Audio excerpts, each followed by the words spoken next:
How are you, Andrew? Excellent. Ride your bike here, Tom? No, not in a suit. You ride your bike everywhere these days. Oh, good. Yeah, it's good. I enjoy it. It's relaxing. You're a cyclist too, right? Yeah. You wear a helmet? Yeah. Oh, yeah? An e-bike? Pardon me? An e-bike or Mountain bike. just mount? Okay. Your road Yeah. road bike? Hybrid. Yeah. Pardon me? Hybrid? No, it's yeah, I guess so. If they call that a hybrid. I don't know. Okay. It's a bike. How big is the How, tire? how wide is it? One of those really little seats. Look really. Yeah, with the cleavage in the center, so you. Yes. I see a lot of the bike riders have the seats that are two-part seats, right? Like, yeah, Oh, is that right? yeah. Yeah. So it's How was FCM? it was good. Yeah, it was good. It's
Good evening and welcome to the council meeting of the town of Newmarket on Tuesday, June 7th, 2016. All members of council are present with the exception of Councillor Sponga. Mayor Van Bynen is presiding. Thank you, Mr. Clerk. We do not have any matters of public notice, but we do have some additions and corrections to the agenda. Mr. Shelton, if you could give us an outline, please. Thank you, Mr. Mayor. We do have one addition to the agenda, and it's a deputation from Ms. Nagwa Monir, and to address council regarding item 30 of the Committee of the Whole minutes of May 30th, 2016, with respect to the downtown parking opportunities. Thank you. Could I have a motion, please, to add the addendum items to the agenda? Councillor Broom-Plumley, Councillor Vague. All those in favor? And we're in electronic voting this evening. That is carried. Thank you. Are there any declarations of pecuniary interest?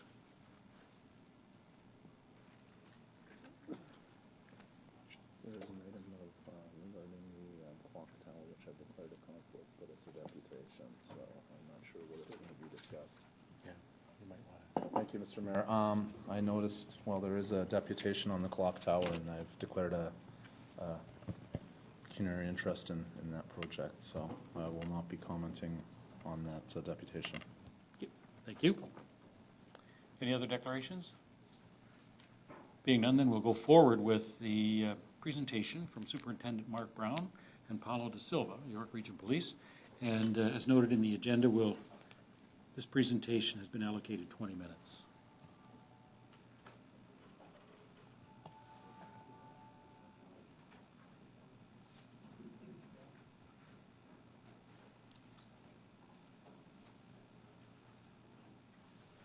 Good evening, Mayor Van Bynen and members of Newmarket Council, residents and guests of the town of Newmarket. Good evening, all. Inspector Silva and myself are pleased to be here this evening. We wanted to take this opportunity just to talk on traffic safety and traffic enforcement in one district, including the town of Newmarket. So just as a piece of background. So as a superintendent of number 1 district, so our office is at 240 Prospect Street here in the town of Newmarket, and I'm responsible for all frontline policing in the town of Newmarket, in addition to Aurora, East Gwillimbury, and a portion of King Township. Inspector De Silva is responsible for all frontline operations, so it includes our uniform patrol, criminal investigations bureau, and our community-oriented response unit. When we look at policing issues, the primary top 5 community issues from surveying across the region, including the town of Newmarket, are property crime, guns and gang, violent crime, drugs, and traffic. And traffic, consistently through my history in policing, traffic is in all our municipalities has been in our top 5 consistently. So this evening we just want to talk about traffic safety in the town of Newmarket. And within the rest of 1 district, Inspector will speak about road safety. We do want to talk about our Road Watch program and our complaint area. You as councillors here in the town I know frequently are approached by members of the community that have issues with traffic, and those complaints come to your attention. So we'd like to talk about the complaint area process and the reporting process and how we deal with it and your role in that process, and in addition to online traffic reporting process. So to assist both what you do and what we do in collectively working together to resolve some of our traffic issues in town. So I'm going to turn over to Inspector De Silva to get down to the details. Inspector? Thank you, Superintendent Brown, and thank you for allowing us to present to you today. Traffic collisions cost society more, devastate more Canadian families, and inflict more physical hardship than all other crimes combined. A staggering statistic to think of how traffic collisions impact our communities. As we discuss road safety, it is imperative to mention that road safety is truly in your hands. As we think about how many people here have had a friend or a family member or themselves involved in a motor vehicle collision. As we discuss the impact of collisions on our community, it is hard to imagine that every hour there is a collision within the region. And sadly, as a result of these collisions, drivers, pedestrians, and cyclists are injured or worse, succumb to their injuries. When we look at these statistics, we also need to look at the 4 main behaviors that compromise road safety, often referred to as the Big Four: distracted driving, impaired driving, including impaired by drug, aggressive driving, which includes speeding, careless and dangerous driving, and seatbelt compliance. From a regional perspective, as you can see, we have had a decrease of 5.7% in reported collisions. We are also seeing a decreasing trend in all other major categories, including personal injuries and fatalities. Unfortunately, we experienced 19 fatal collisions in the region in 2015, resulting in 23 deaths, which included 5 drivers, 8 passengers, 7 pedestrians, and 3 cyclists.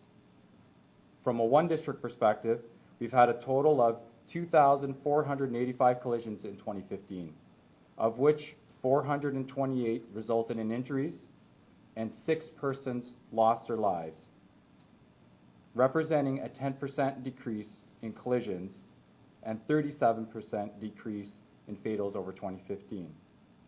Specific to Newmarket, there have been a total of 158 personal injury accidents, resulting in 1 pedestrian death in 2015. Just about all the collisions I am speaking about are completely preventable.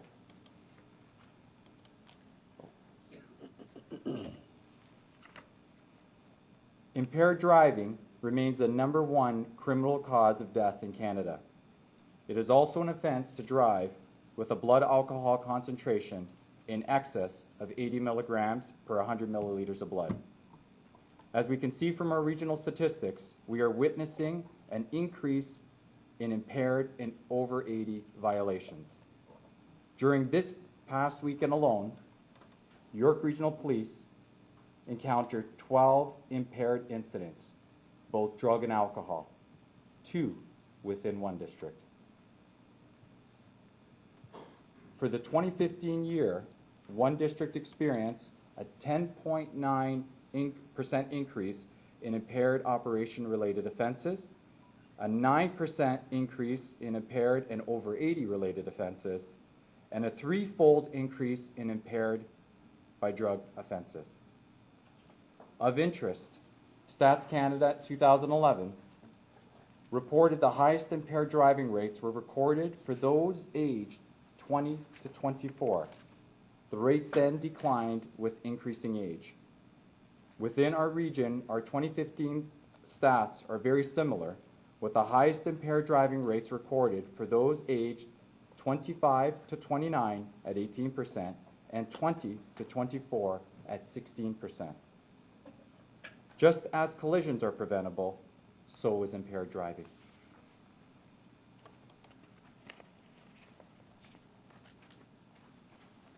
As an organization, we have focused on our 4 traffic management strategy priorities to reduce collisions, injuries, and fatalities on our roadways through proactive enforcement of impaired driving, distracted driving, aggressive driving, and seatbelt compliance. Impaired driving remains one of the top road safety concerns for York Regional Police. Our organization implements the RIDE program to combat impaired driving year-long, while the Enhanced RIDE program runs from November to January. Drug-impaired driving, although through illicit or prescription drugs, is an emerging concern for the organization. York Regional Police has been actively training its officers with standard field sobriety training and drug recognition experts. Provincial stats indicate that distracted driving is now one of the top 4 causes of motor vehicle collisions. As a result, York Regional Police remains committed to combat distracted driving through our Operation Stay Focused, targeting distracted driving through awareness and education, publicity, and enforcement. Also, using a seatbelt is the single most effective way to reduce the chance of injury or death in a motor vehicle collision. For every 1% increase in seatbelt usage, 5 lives in Canada are saved, according to Transport Canada. Since seatbelts were made mandatory in Ontario, the number of people killed and injured in collisions has dropped steadily. As road safety is truly everyone's responsibility, how can the community help with road safety? First and foremost, obey the rules of the road, applicable legislation, and drive responsibly. Driving is a privilege, not a right.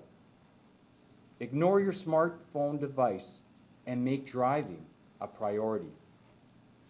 Currently, the fine in Ontario for distracted driving is $490 plus 3 demerit points. Choose not to drink and drive. And if you believe you see a suspected impaired driver, call 911. Safe Roads Your Call has been a successful program in combating impaired driving. In 2014, there were over 5,600 calls to 911 from citizens reporting possible impaired drivers. As a result, 933 drivers were arrested, charged, and immediately removed from our roads. In 2015, there were over 6,200 calls from citizens, resulting in 964 impaired occurrences. Community members also have the ability to report concerns online, including traffic violations, loitering, graffiti, or other activities that affect the enjoyment of the community using www.yrp.ca. Specific to traffic, there are 2 types of reported online complaints: Road Watch and ongoing traffic complaints deemed complaint areas. Road Watch is a community-driven program that provides citizens with the means to report dangerous or unlawful driver behavior, instances of speeding, unsafe lane changes, disobeying traffic lights and stop signs, or some typical types of behavior that qualify for a Road Watch submission. A Road Watch complaint can be initiated online when a member of the public has the following information: a vehicle has been observed operating in a dangerous or unlawful manner, a license plate was recorded, and a brief description of the vehicle is obtained. Once York Regional Police receives this information, we review the nature of the incident, conduct a vehicle query to determine if the vehicle has been involved in any other incidents, and then the registered owner of the vehicle is contacted. Your information is not disclosed. In 2015, York Regional Police received over 460 Road Watch complaints from the community. Members of the public can also report ongoing traffic concerns, including speeding, red light infractions, school bus violations, stop signs, and/or street racing online. Once a submission is received by York Regional Police, the information is reviewed by a police officer and the concern validated, usually within 2 to 3 visits to a specific location. Once a complaint is substantiated, a complaint area is generated and resourced immediately by all personnel assigned to one district for a period of 90 days. There are also options including speed notification devices and speed studies, which can also be performed. Currently, in Newmarket, there are 35 active complaints. Currently, one district deals with over 200 complaint areas per year.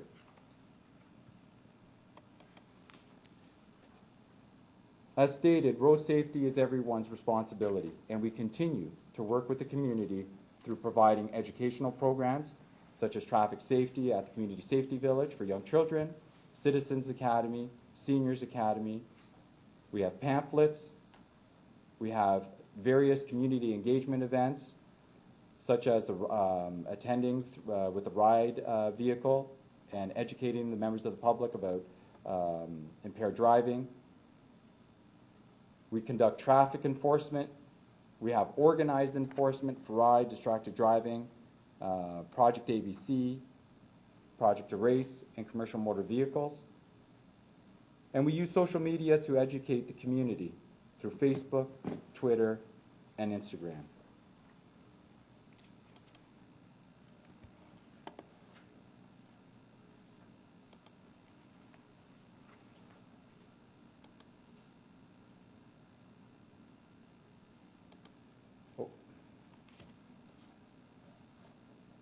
Technical difficulties.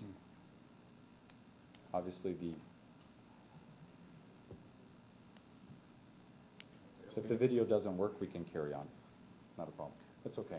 It's bandwidth. It's a little video in relation to distracted driving.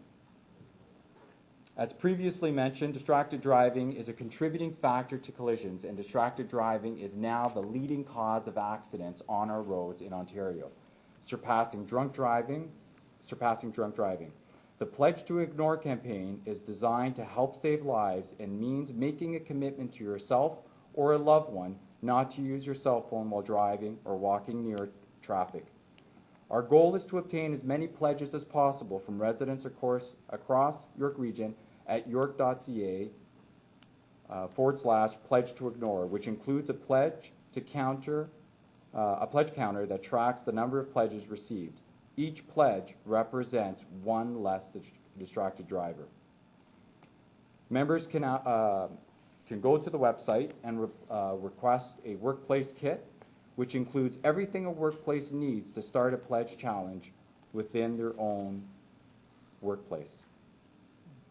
York.ca is where residents can show their commitment to the campaign by pledging to ignore their phones, share an e-card, or download the workplace kit.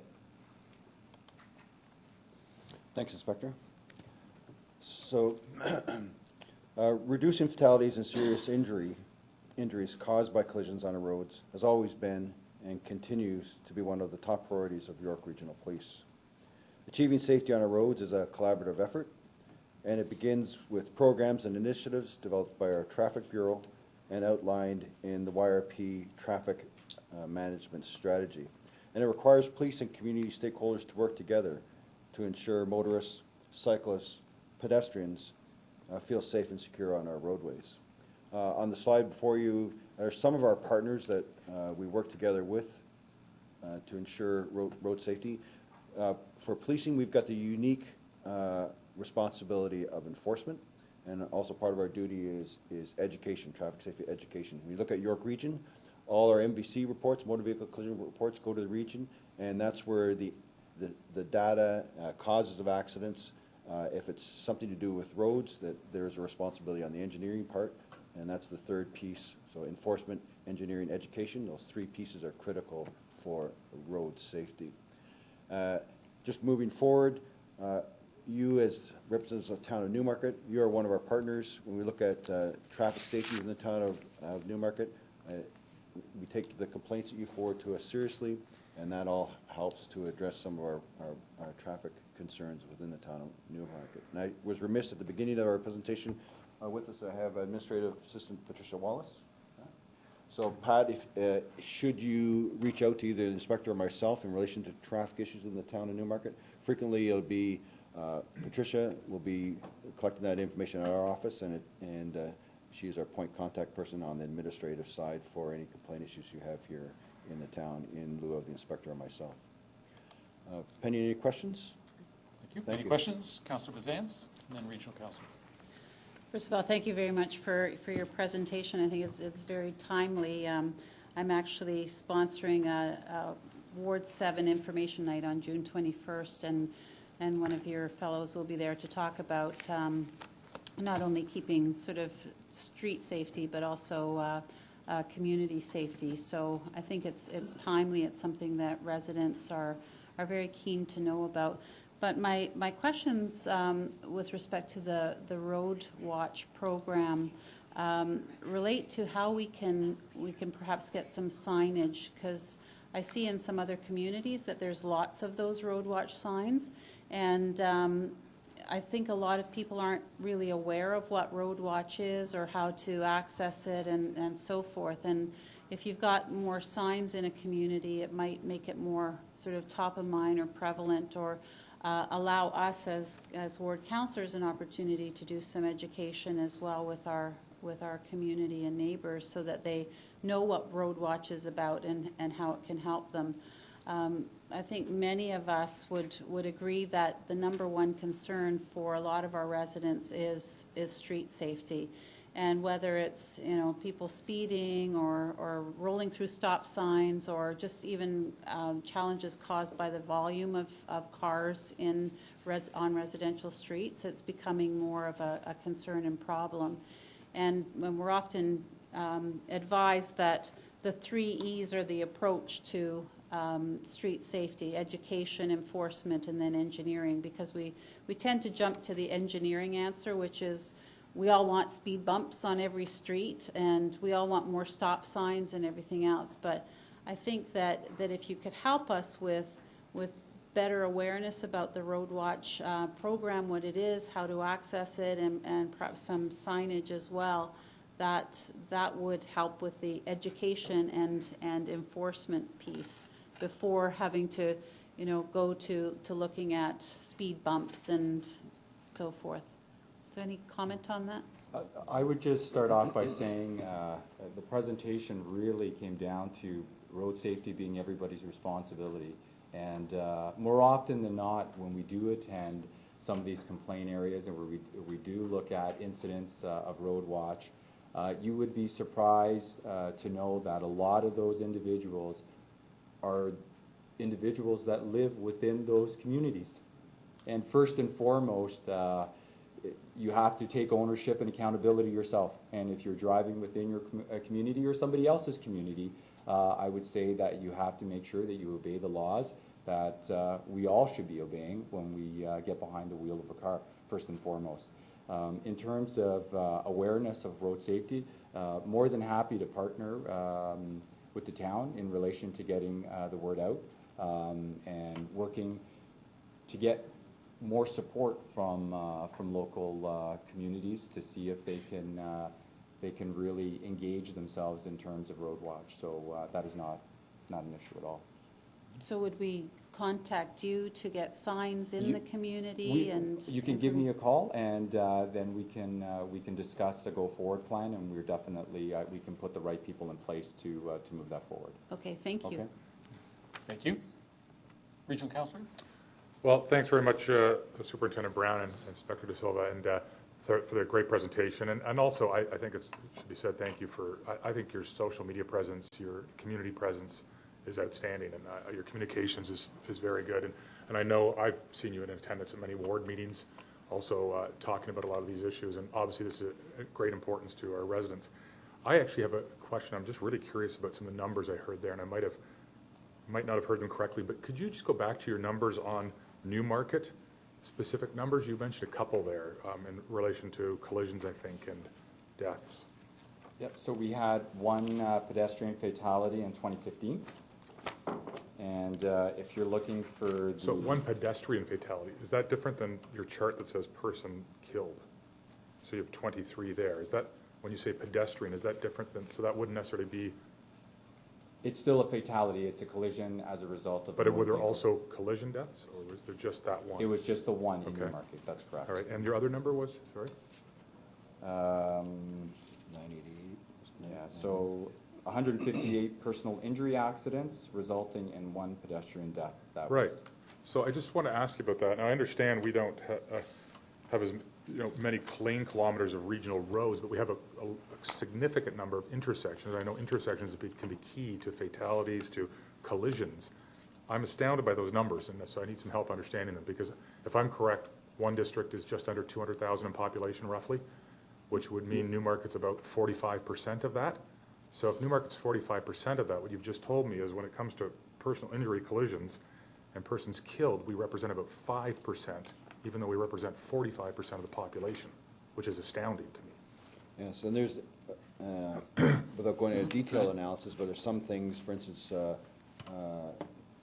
East Gwillimbury, for us, highest number of fatal collisions, and there's a number of reasons or possible reasons without going into each file.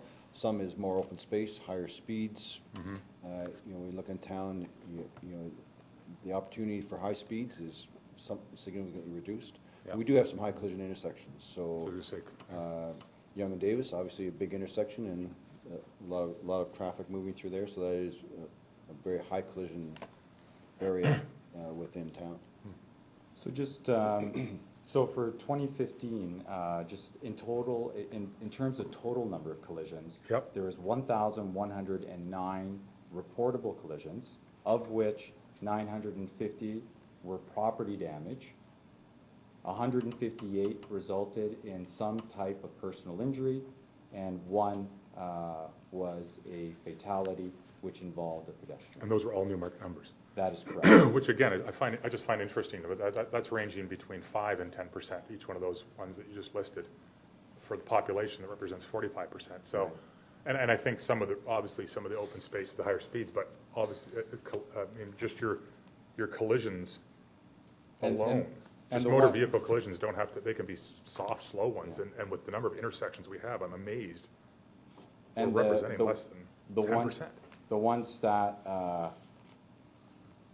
that I haven't provided yet is total collisions involving pedestrians injured was 34. That's region-wide, that one. No. Oh, that's that is- Newmarket. That is Newmarket. And 34, what's the regional number?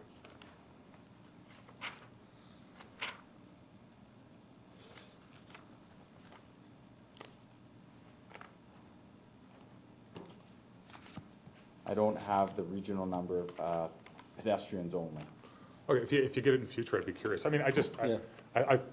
I think the data helps to point to trends or areas of concern, and generally speaking, it sounds like a fairly good picture for Newmarket in terms of some of those numbers, but perhaps that's one where, depending on the regional number, where we might want to pay a little more attention, but if I could get that Yes. number, that'd be helpful. And I can follow up with you Great. and you provide that. So. Thanks very much. And I again, thank you. apologize for not having it. You had a lot of numbers there, so. And thanks for the presentation. Thank you. Councillor Kerwin. Thank you, Mr. Mayor. And thank you once again for the presentation. I've worked with both of you, and it's been a pleasure. Just a phone number as a resident, and I'm at home and I want to phone in. What phone number do I use? For Through this non-emergency? complete presentation here, there's no particular phone number down here where a resident can actually pick up the phone and say, I saw this happening on such and such a street. So what phone number should a resident phone in? So if it's if it's non-emergency, 905-830-0303. That'll get you to our switchboard, and then in contact with our call center, and that is the non-emergency line. Obviously, if it's life-threatening, then 911 is obviously the appropriate number. And traffic, without any question, that particular issue is paramount to all councillors, the mayor, regional councillor, and so forth. And I was one of those statistics. As a pedestrian, I was hit on Gorham Street, and coming back from actually meeting with residents, and I was going to meet residents in October the 28th of 2015 when my car was almost totaled at the corner of Carlson and Shrigley. By a person who went through a stop sign in terrible driving conditions. It was raining. The only good thing that came out of it was that none of the teenagers were hurt in the van that hit me, and the driver wasn't hurt. But the emergency services we have, the fire, the police, and the EMS, were absolutely phenomenal. And publicly, I wish to thank you because I am the recipient of that excellent service. So, but you're right, we all have to work at this, and you're quite right. Those accidents have affected me forever. My back will never be the same, nor my neck, even though I'm going through physical therapy and massage therapy and everything that I can get. And we don't realize that when you get hit and you get hurt, it's forever. It's permanent. You know, the same way when you lose someone, it's permanent, it's forever. And we have to be mindful. Everyone's in a hurry. but you have to slow down. Speed, alcohol, drugs, inattentiveness, they cause the accident. So thank you so much for the presentation. It was, and I hope we slow down and we can drop those figures. When we come before us next year in 2017, I'd like to see some of those figures go down. And we have to do our job. We have to drive more responsibly. So thank you. Thank you. Thank you. Thank you. Councillor Vague. Superintendent Brown, Inspector De Silva, thank you very much for your presentation. I've been on council a long time now, and you come once every year, every couple of years, and we're always hearing that traffic concerns are basically the most frequent complaint you get. Certainly as a councillor, it's the most frequent complaint that I receive. And there's been so much effort being done on education, but I really haven't found anyone who didn't know that you can't go 70 in a residential area. So we speak of education, but I don't really find a lot of people that did it because they didn't know. So just speak of that. So I do want to ask you about two of the other E's, and just for your thoughts on that. One E is engineering. Councillor Bazan's mentioned speed bumps, or even low-impact speed bumps, those that are flat and basically allow you to travel the speed limit on a residential street, 40 kilometers, but once you go above that, you start bottoming out and it becomes more difficult. It certainly reminds you that you're going too fast. What are your thoughts on the effectiveness on low-impact speed bumps in residential areas that remind people of the speed, if you will, because quite often it's done thoughtlessly? We can. Well, I guess it's really it's not so much a professional opinion as a personal opinion, because the whole engineering piece, I mean, we can comment on it, but speed bumps, I mean, I'm not a fan of them, but I know we do get requests or people that feel that that is a structural thing we can do to our roadways to make it physically difficult to speed. But I think there's so many other issues. Look at snow removal. I just think of different other impact factors to them other than the piece of slowing down. What you're now trying to do is physically put some structure. It's like we talk about a CPTED, changing our environment to make areas safer. And this is a physical structure change to your roadway to try and get drivers to slow down. So, I mean, obviously it has a factor. I don't know if it's how effective it is, but that's a personal comment. Inspector? I would share the superintendent's comments. Just from a personal point of view, we do see a reduction, or I've seen people reduce speeds as a result of those bumps. To really comment on their effectiveness, I'd have to look at a study to say, okay, from the time before or the time after, did it really have the impact? And I'm sure by virtue of just them being there, they do have an impact, and obviously they do slow members down. But once those speed bumps are no longer there, I'm not sure if it has a counter effect of actually just wanting them to hit the gas and make up the lost time that they just spent going over the speed bump. So, I'm sorry if I couldn't give you... No, actually, I was hoping you would have some data that you were able to look at streets. Again, I want to stress, I'm talking about the low-impact speed bumps. We're not talking about the ones that make you stop. We're talking about the ones that rise a couple of inches, they're flat for 15 feet, and they go back down. And certainly if you're going within the speed limit, it really has no issue on you. So, and they do exist. I know there's many in Markham, for example, but you don't have any data. No, I can definitely go back and canvass some of our units to see if they have done studies. I would imagine something would have been done, so we can definitely follow up with you in that regard. And if we do have that information, I'm more than happy to share it with you. Please share it with all members of council. My second question, because thank you for your response on that, because I do imagine these low-impact speed bumps would actually have a tremendous impact on it. And some streets are more problematic for us. Residential streets are more problematic than others, so we obviously wouldn't be looking at every street, but there'd be some data supporting where it should be. That's definitely, bottom line, that this is really an engineering piece. Yes. So I think if our policing role would be to have input to say, due to the nature of the problem, so if it's a speeding problem, we had high collisions in relation to that, the association to intersections, based on that, we may have input to say, if there's something structurally that could be done to this roadway or to this area to reduce speed, then that would be effective. But otherwise, you know, our data really would go to the engineering department to say, is there something structurally we can do to the roadway to make it safer for the community? It's true, absolutely, because you're the one that has the data, that information, to be able to monitor how effective these are, and certainly assist in identifying problem areas. So I understand that's your area in the data collection. As a second question, this has to do with engineering, and a number of ex-citizens have brought it up. There's always talk in the region about photo radar or photo speed radar in problematic areas. Another engineering solution, and once again, that's kind of rests with the politicians to do, but people are quite interested in portable photo speed radar. Right now, we have the portable signs that go out and indicate your speed, and they're somewhat effective, but usually when they're gone, their effectiveness diminishes by the hour as soon as it's gone. Just your thoughts, because you do have input on this, on portable photo speed radars in troublesome areas.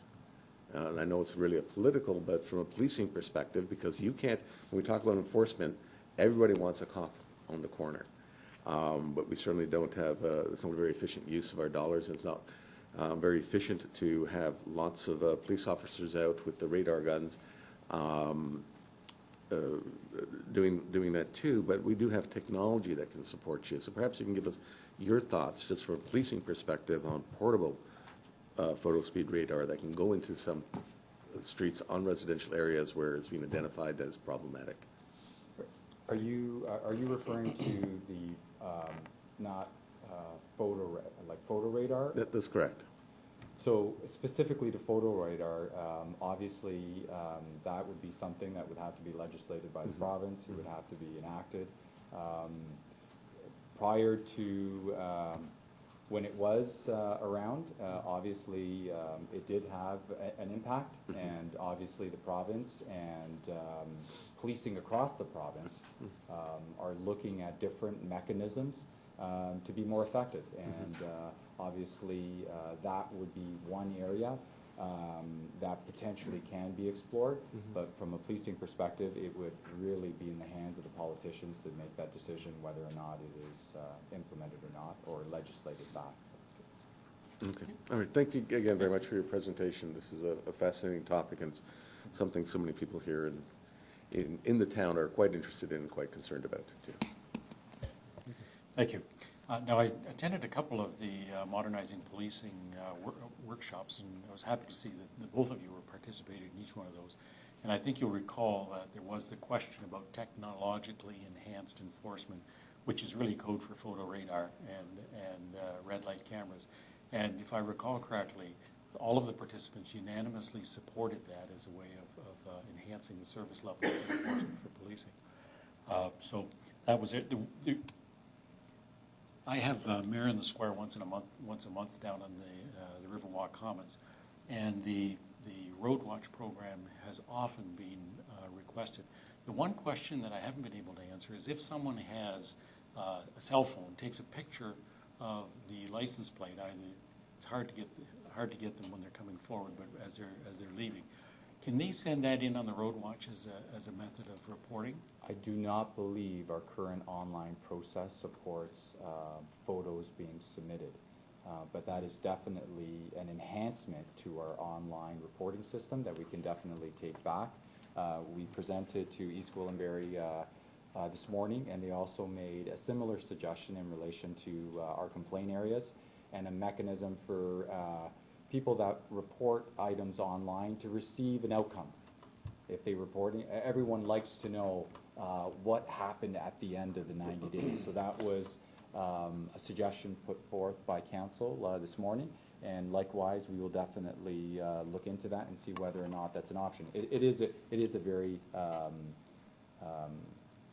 good suggestion, and it's something that we should definitely look at. So we Great, thank you. Thank you. Well, we certainly appreciate the partnership that we've been able to establish with York Region Police. Whenever required, you're always there. We appreciate having that support. A number of incidents that we've had over the last year or so, your response rate was exceptional, and we truly do appreciate that. So thank you very much, and thank you for bringing us up to date on some of the issues in our community. You're I have a welcome. motion to receive the presentation. Councillor Begg, Councillor Twinney, all those in favor? That is carried. Thank you very much. Thank you, Your Thank Worship. you.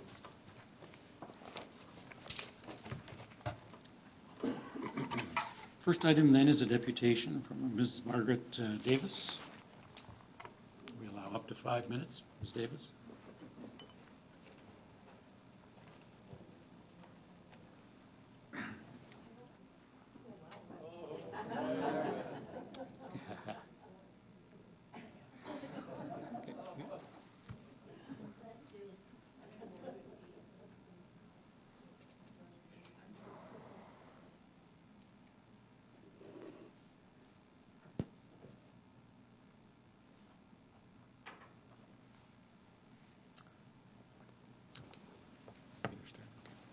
Go ahead.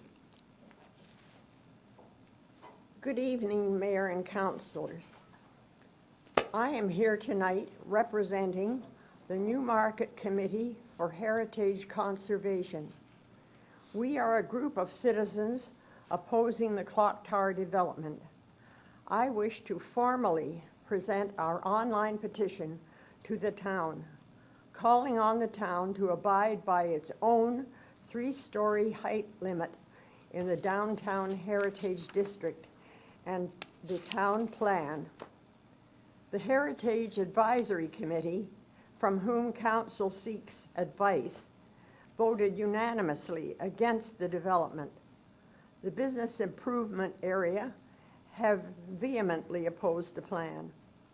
Also, residents do not want our heritage land to be sold or swapped to the developer.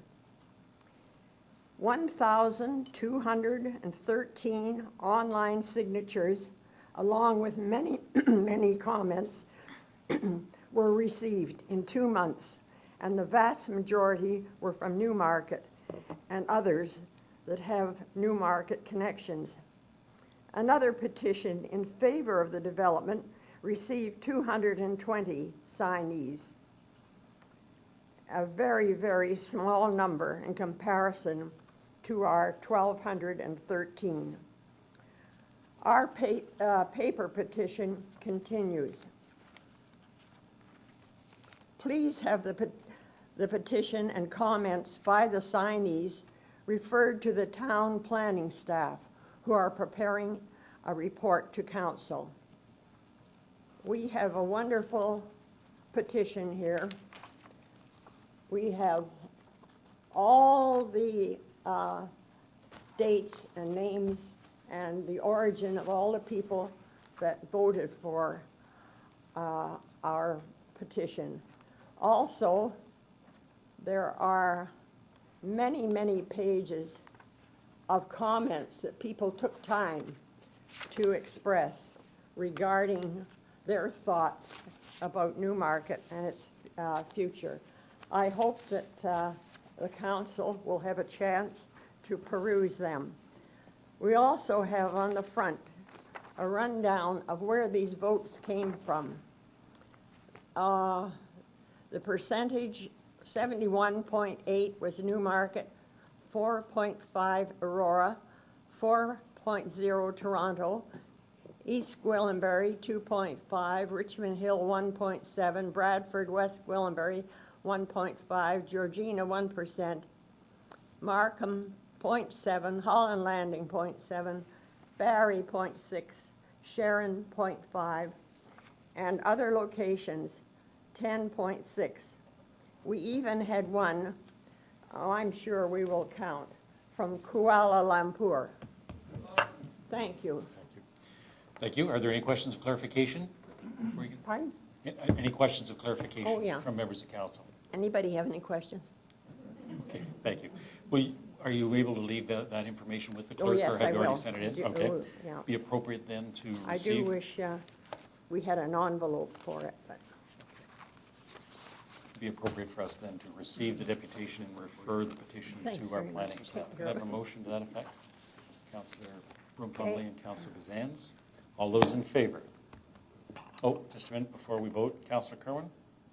Just a comment, as I've known this family since we came to Newmarket in 1971. Mrs. Davis, you are to be absolutely commended for your commitment to your community. And when I saw the picture of when all the residents were here during another stormy meeting, and I looked down and I saw 4 generations in the audience. You, your daughter Heather, Monica Burling, married to Dave Burling, and their daughter. It was incredible that you had 4 members of your 4 generations supporting you. Terrific. You're to be commended. You are unique.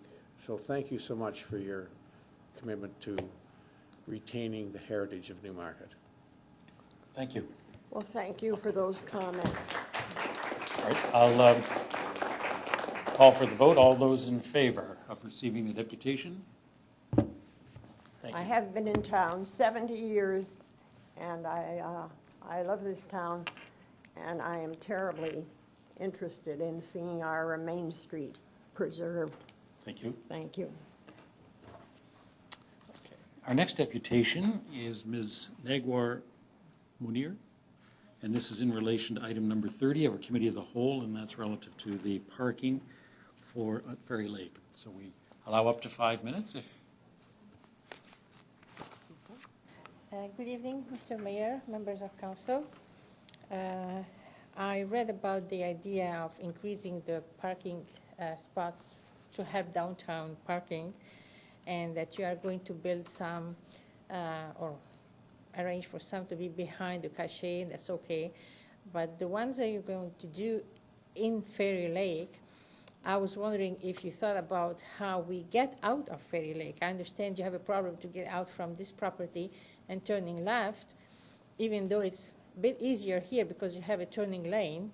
At Ferry Lake, when we want to exit, sometimes it's just a nightmare. We can go right because the lane is blocked by those who wants to turn left, and those who are turning left can go out because of the traffic on Water. So I was going to suggest there is 8 spots on your left when you enter Ferry Lake, and I was wondering if you can get rid of those and build them inside again with the 33 you're planning on doing, and use that area to make a right turning lane. And make the right turning lane, if you are going to accept, to be extended deep in the property. So the lineup of the cars going left will not block that lane, so cars can take it and turn right. Because if it's a short lane, then it will still be blocked by the cars going left, and no one's going to exit to the right. So that is one suggestion. The other one would be, I know about the traffic, you cannot put a traffic light or a stop sign because of the railroad there. But if you think of the scenario now without any stop sign or traffic light, I am trying to go straight from going from west to east on Water, and the traffic is stopped, and the tracks are in front of me. I am supposed to be very well aware as a driver not to proceed, because if I do, I will stop on the tracks, and that's not right. And there is no stop sign. So I'm suggesting if you put 4 stop sign at Ferry Lake, and it's called the common thing, the one across from Ferry Lake, and also on Water going east and west. It's the same scenario. If I would to proceed after the stop sign and there is cars in front of me, then I have to keep stopping where I am because I should not block the tracks. So adding a stop sign is not going to make me stop on the tracks. But it will give an opportunity to those getting out from Ferry Lake and the other side to turn left and get out while the traffic on water is stopped. So I don't see why a stop sign, four-way stop sign in that intersection would make it dangerous because of the tracks. Because as I said, without the sign, I'm still aware of not to stop on the tracks. So the stop sign will only make a privilege for those going the other direction to exit and turn left, because the traffic will have to stop at the stop sign in the other direction. Because now it's only out of consideration of drivers. They see people want to exit, they can stop, some people don't. So the lineup sometimes is so long and it's so difficult. And now you're going to add more parking spots inside, but yet we have no solution to exit from Ferry Lake. So this is my idea, the right turning lane and to be extended deep in the property and the stop signs. Okay, I think the suggestion might be a consideration for our engineering department to give some thought to. So it might be appropriate to receive your comments and your suggestions and to have our staff look into that part of the process. I think are we not designed yet, Peter? Or? Yeah, through you, Mr. Mayor, that's something that we can definitely consider as part of the design of the Ferry Lake parking. Give some thought to the process.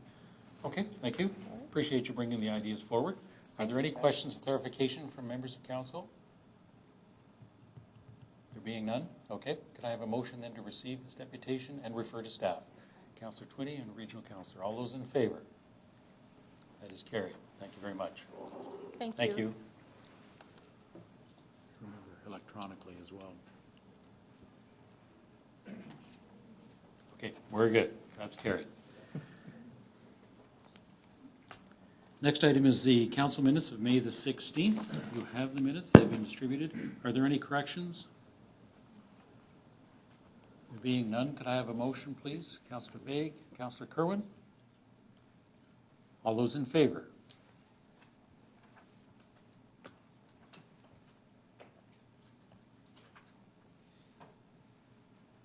Councillor Begg? Okay, good. Thank you. That is carried. Reports by regional representatives. Regional Councillor. Thank you very much. Just a couple of things to highlight this evening. First of all, I just want to bring to everyone's attention that the region is doing an ongoing diversity and inclusiveness dialogues. It's a community engagement around improving the government's approach to diversity and inclusiveness. The regional municipality of York's hosting a series of focus groups for residents to share their ideas on building a more welcome and inclusive York region.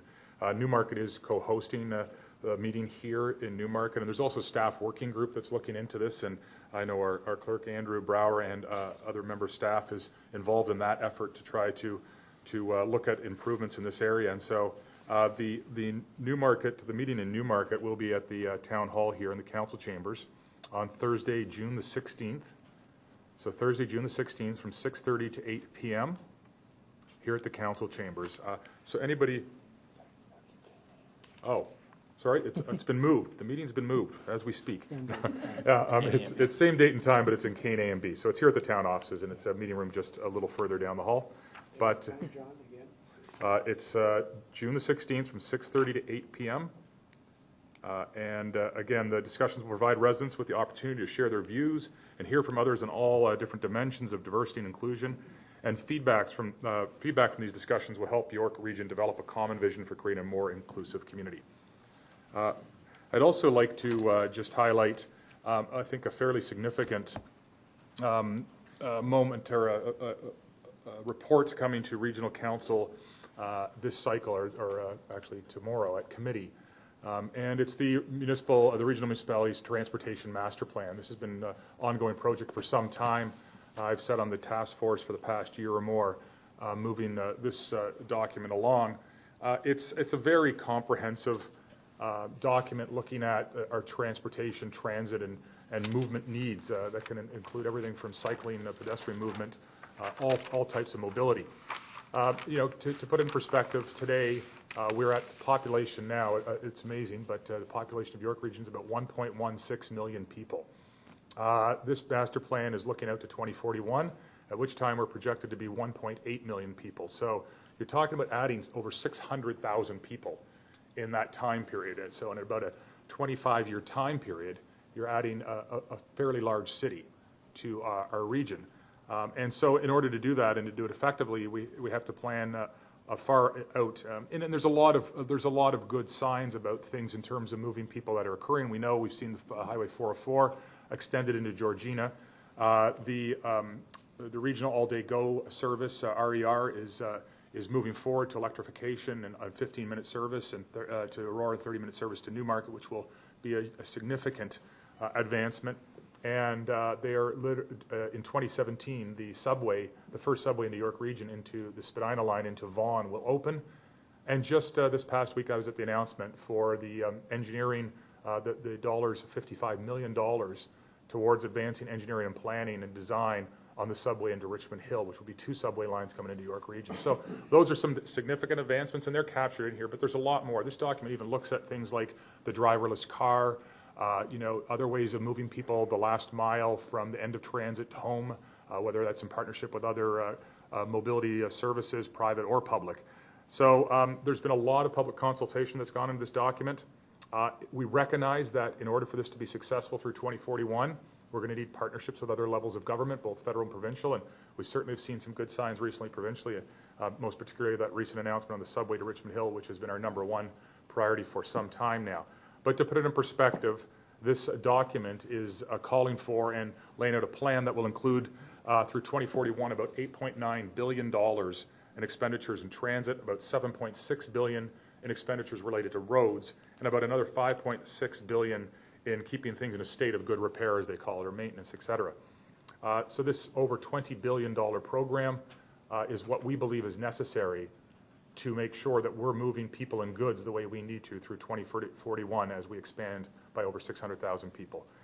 So we know we need partnerships ongoing every year with the federal government and the provincial government, but this is a significant undertaking, and certainly there's some good signs that some of the things that need to happen are starting to happen, but we need to be vigilant and we need to have a clear blueprint, and this document provides that. Thank you very much.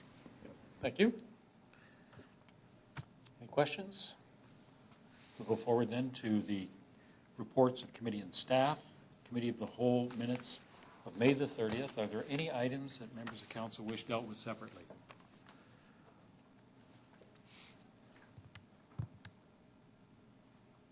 Regional Councillor? Yeah, I'd just like to briefly speak to items 19 and 22. Okay. Any other items? Can I have a motion then to adopt the Committee of the Whole minutes with the exceptions of items number 19 and 22? Councillor Bazance, Councillor Hempin. All those in favor?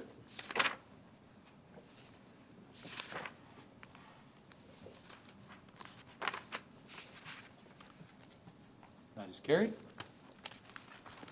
Item number 19. Item number 19 is the property assessment PowerPoint presentation. The motion was to receive the presentation. Could I have a motion with respect to that? Yeah, I'll move it. Matter. Regional Councillor, is a seconder? Councillor Kerwin? Okay. Speaking to the motion, Regional Councillor. Thanks very much. I think I'm not going to miss an opportunity to highlight the MPAC, or the Municipal Property Assessment Corporation, and the assessment notices that are going to be coming out shortly. This is an area, whenever this occurs, there's often a significant amount of confusion with the role of MPAC and the role of local government. And so I just want to briefly state that people will be receiving assessment notices. They'll tell you what your assessment is over a 4-year period, increasing each year. As people know, we've seen dramatic increases in property values, and so you'll see some dramatic numbers there, I think, and people will look at this and go, wow, my property has gone up significantly in value, and this is related to assessment for taxation purposes. The part I want to emphasize is that an increase in assessment, no matter how large it is, well, I shouldn't say, an increase in assessment does not necessarily mean an increase in taxes. And as we see a new number for assessment come through for a house or for all of the structures in the town, that does not mean a windfall for the town of Newmarket. In fact, it means necessarily no new revenue for the town. Our increased revenue only comes from the amount we, as a council, raise taxes in a given year. So if they're raised by 2.5%, that's the increase in revenue to the town.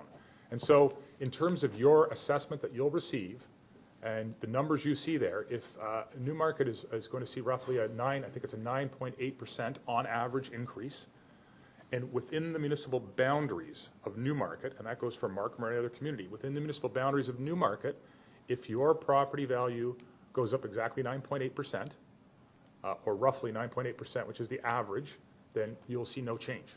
If your property value goes up less than 9.8%, you'll see a slight decrease in taxes. If it goes up more than 9.8, you see a slight increase. But it's a balancing process. It's revenue net neutral, but it's about balancing out and making sure it's a fair system so that people who are seeing greater increases, that they absorb that through, as they would have previously, through their taxes. But it is not necessarily, and for many, many people, it will mean no impact on your taxes. This is not a taxation increase tool or moment. This is just about setting the value of your residence, and the increase in taxes only comes through tax increases passed by council.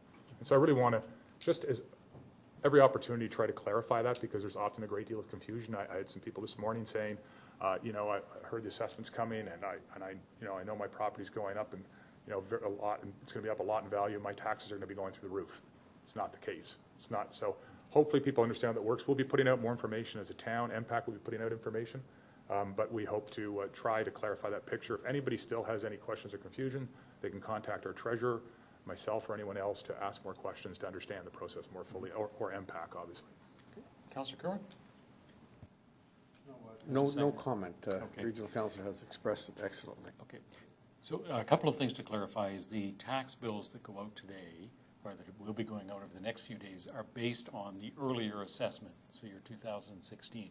So the reassessment that you get will be in effect for 2017, 18, 19, and 20. So it's phased in over 4 years.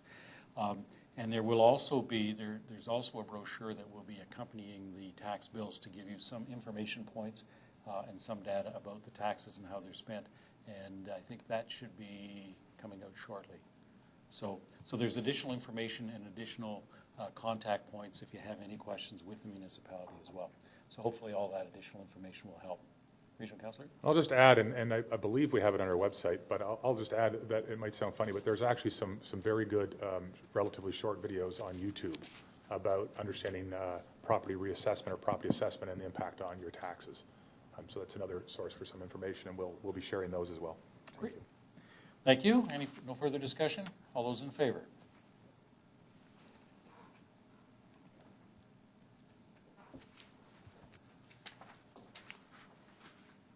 And that is carried. Thank you. And then the next item is number 22. Item number 22 is the Community Energy Plan. Can I have a motion, please? Regional Councillor. I'll move the recommendations. Okay. Is there a second?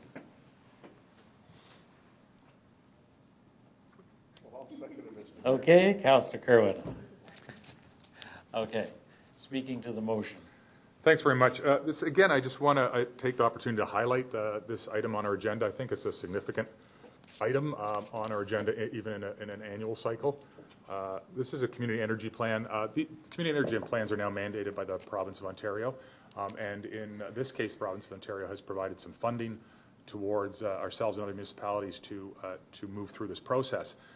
So we'll be one of the first community energy plans to come online in the province. And again, I've been involved in a working committee in this area, and there's been a lot of great work. We've put forward an ambitious plan that's going to see the potential, and I stress the potential, both in a lot of these areas. It calls for a business plan first to look at a more in-depth plan about the logistics and how it can work and what the payback is. But we're looking at using other provincial legislation to enable and support home energy retrofits within the community.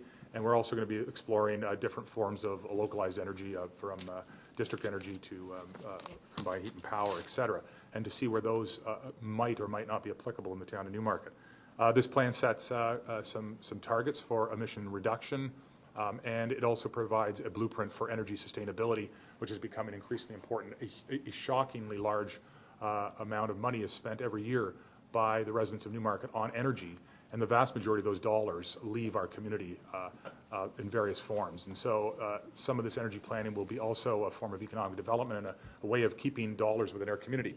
So I think it's a very good plan, a very clear plan, a quite ambitious plan. But I will add that one of the recommendations we have in this motion is that we recognize that the success of this plan, once again, requires partnership from the other levels of government. And so as this plan rolls out over the number of decades ahead of us, we'll be looking to those levels of government to facilitate success in this area. But it's an area I think is extremely important. I think every level of government has a role to play, both in energy sustainability, but also in emissions reduction and addressing climate change. And this town council's doing, I think, our part on behalf of the residents of Newmarket to address this very important area. Thank you. Thank you. Councillor Kerwin is the seconder. Fine again, Mr. Mayor. Okay, thank you. Any further discussion? All those in favor?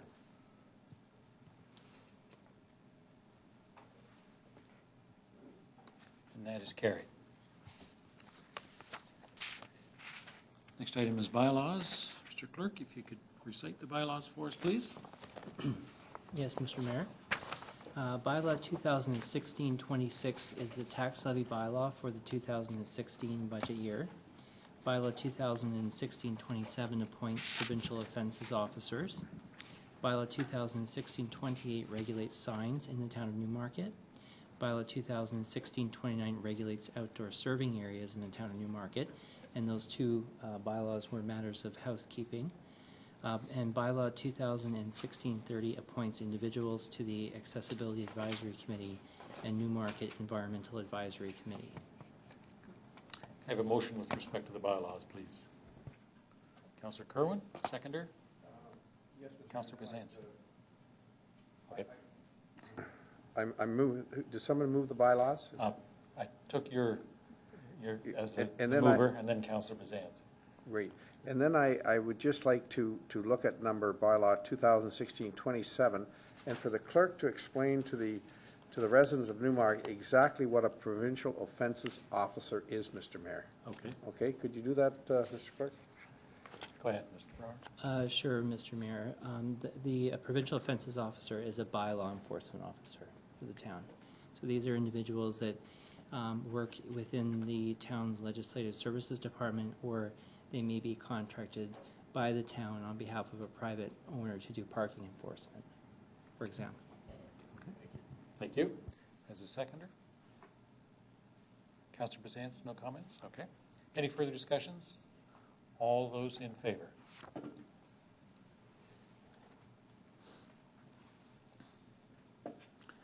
And that is carried.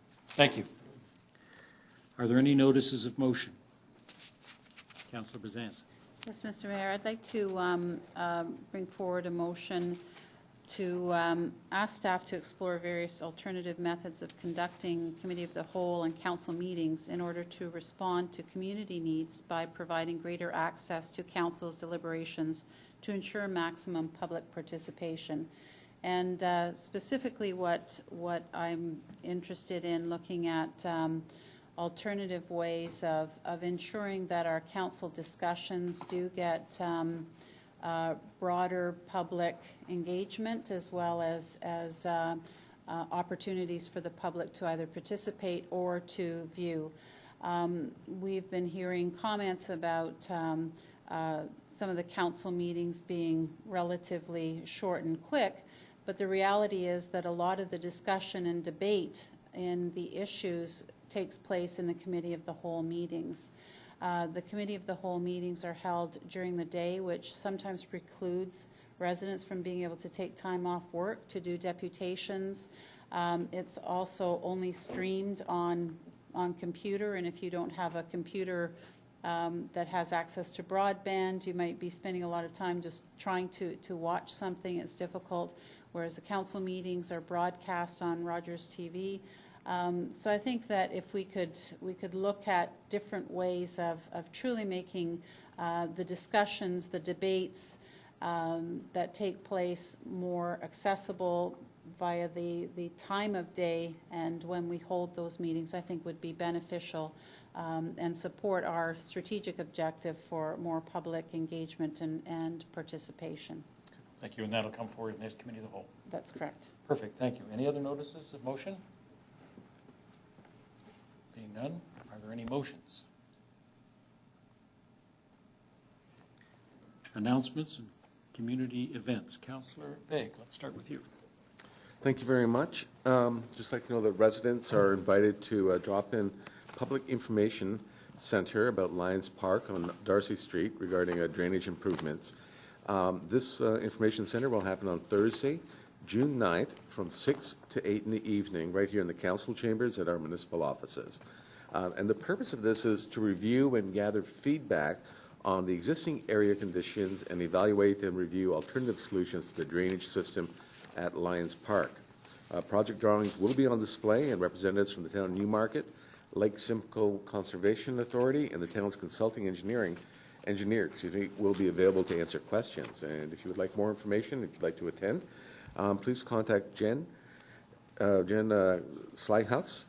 She's our Senior Environmental Coordinator, and her number is 905-953-5300, extension 2506.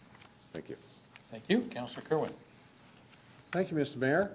In honor of Canadian Environment Week, the town of Newmarket is offering green bins, blue bins, kitchen catchers, and backyard composters at reduced prices while quantities last, from June the 5th to the 11th. And prices are: blue boxes are $6, green bins are $15, kitchen catchers $3, and backyard composters $20. Backyard composters are only available for purchase at the Ops Center at 1275 Maple Hill Court. All other items can be purchased at the municipal offices, Magna Center, Ray Tweeney Recreational Complex, and the Ops Center. Please note that the Operations Center accepts only cash or check. Thank you, Mr. Mayor. Thank you. Councillor Tweeney.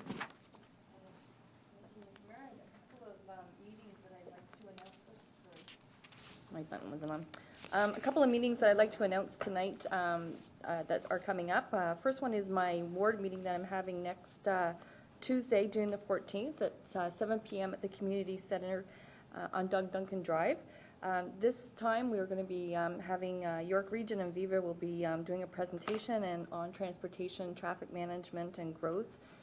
And we will be followed by actually a bit of a tour on the Viva bus, but this is for Ward 3 residents that were specifically asking for some information on transportation and on traffic management at my last meeting when I held it last time. So we're addressing those some of those questions that the residents had.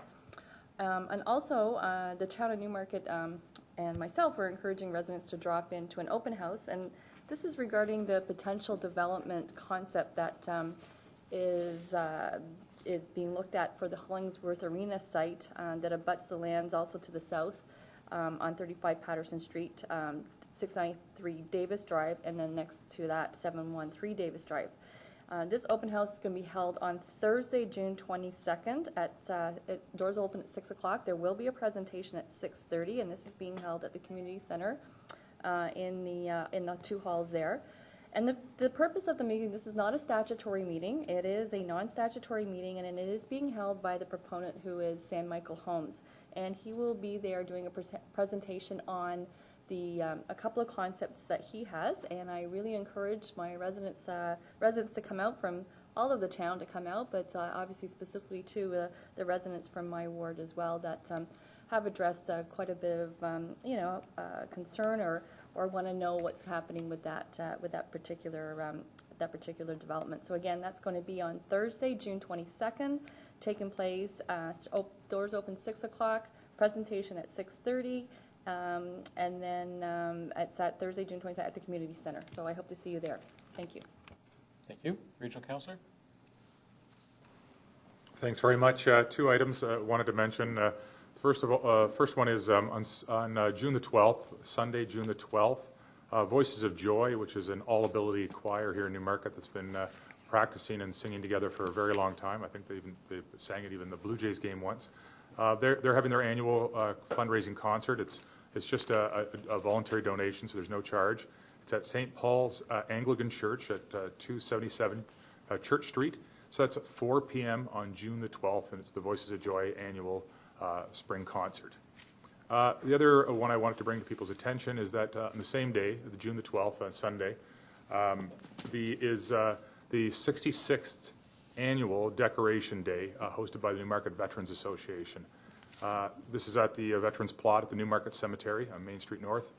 I'd like to thank the Veterans Club and the Veterans Association for the work that they do to put this on each year, and I encourage those who are able to attend to come out and attend to come out to this event. It's an important event to recognize fallen veterans and the veterans that are there, and appreciate it immensely to see people come out and take the time to recognize that moment, and it would mean the world to them, and I think it's an important moment to just take some time for. So those who are able, please consider coming out to the 66th annual Decoration Day hosted by the Newmarket Veterans Association, and it's at the Newmarket Cemetery. It's good to be there around 1 o'clock, 1:15 at the latest. It starts at 1:30. The service is at 1:30, and that's June the 12th, Sunday, June the 12th. Thank you very much. Councillor Hempin? Thank you, Mr. Mayor. I will be hosting a ward meeting on June 23rd, and it'll be at Denny Public School. We're going to have some great information there, and we're going to be sharing with the residents of the ward of some of the positive things that we're going to be doing in the ward and in trying to improve the ward. Our mayor has confirmed his attendance. I'm hoping he's going to say a few words, and the regional council will also be attending. This Sunday, June 12th, we're hosting a barbecue, and it's complimentary barbecue provided by the Pickle Barrel of Newmarket. All residents of Ward 4 are welcome, and it's at Rogers Park. That's right behind Canadian Martyrs School, and it begins at 12 o'clock and will end at 2. So I hope to see the residents of Ward 4 there. Thank you. Thank you. Councillor Broom-Plumley. Thank you. The Canadian Cancer Society will host their 2016 Relay for Life on June the 24th at Pickering College from 6 p.m. till midnight. Visit convo.cancer.ca to support, to join a team, or to make a pledge. Again, that is June the 24th at Pickering College from 6 until midnight. And for more information, you can visit convo.cancer.ca. Thank you. Councillor Bazance? Thank you. I'd like to invite Ward 7 residents to attend a neighborhood information night on Tuesday, June the 21st at 7 p.m. at the Ray Twinney Recreation Complex in Lounge 1. The agenda will focus on community safety and traffic safety in our neighborhood. PC Richard McCarty of York Regional Police will talk about how to keep your home crime-proof and our neighborhood safe. And town staff will discuss traffic calming and mitigation strategies for the streets in our community. For further details, please contact me at cbazans@newmarket.ca or 905-717-9059. And of course, we'd be happy to see any residents from the town of Newmarket in attendance, not just Ward 7. So I hope to see you there. Thank you. Thank you. And if anyone has anything that they wish to discuss with me, I'll be at Mare in the Square at the Farmers Market at the Newmarket Riverwalk Commons on Saturday, June the 25th from 10 until noon. And our next council meeting is on Monday, June the 27th at 7 p.m. Any new business?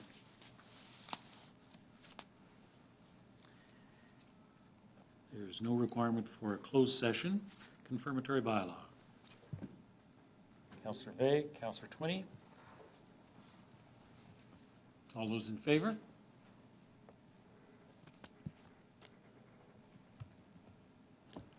And that is carried. Thank you. Motion to adjourn. So moved. Councillor Hempin, Councillor Broom-Plumley, all those in favor?